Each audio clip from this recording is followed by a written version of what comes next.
The most underrated player at every Premier League club. Starting off with Wolves. Bellegarde. He looks all right sometimes. Burnley. Ugochukwu. Again, I think Scott Parker has heavily underrated him. He's a decent little player. And Burnley go down, he won't go with them. West Ham. I've got Mateus Fernandes. People forget that he's still only 21 years old. There was a big price tag on him, but I think he's a quality player. Forest. Nico Williams, under the radar, probably the least mentioned of the back four, particularly last season. He's been really important for them. Leeds. Anton Stack, solid in midfield, and he's even adding goal contributions to his game.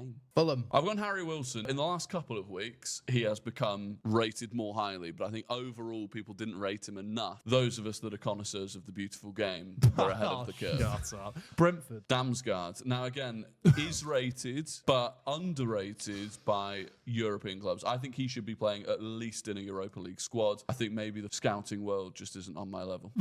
Bournemouth. I've gone for Senesi. I think he's been really important for Bournemouth. I think he got disregarded a little bit when it was Huijsen. Good player. Man United. Kobe Mainu. Definitely underrated by Ruben Amorim. He's a good player. Newcastle. Jacob Murphy. Underrated by Eddie Howe. Underrated, I think, historically by Newcastle United players. Maybe they didn't know what they had. He's better than Alanga. The mighty Spurs. I've gone Lucas Bergvall. I don't really think any Spurs players are underrated, but I think his ceiling is underrated when you talk about other young players. I think he could go right to the top. Liverpool. I've gone Federico Chiesa. Again, a bit of a cop-out. I think a lot of Liverpool players have underperformed this season. I think he has stepped up, and I think Slot is underrating him, but also he's more than just a bit part player. Sunderland. I've got Noah Siddiqui. I mean, most of the squads going into the season were underrated, but I think he has been so important to the way that Granit Xhaka has also performed, and a huge amount of that praise went to Granit Xhaka. I think people are beginning to notice Noah Siddiqui more. Brighton. Danny Welbeck, for his age, the way that he's matured, the way he's somehow managed to get rid of a lot of the injury problems he had, the way he's seen off other strikers at Brighton, I think it's phenomenal. Everton. Adrissa Garner Gay, 36 years old, one of the most important players for Everton. They are going to miss him heavily when he's at AFCON. Chelsea. I've gone, and I never thought I'd say this, Bob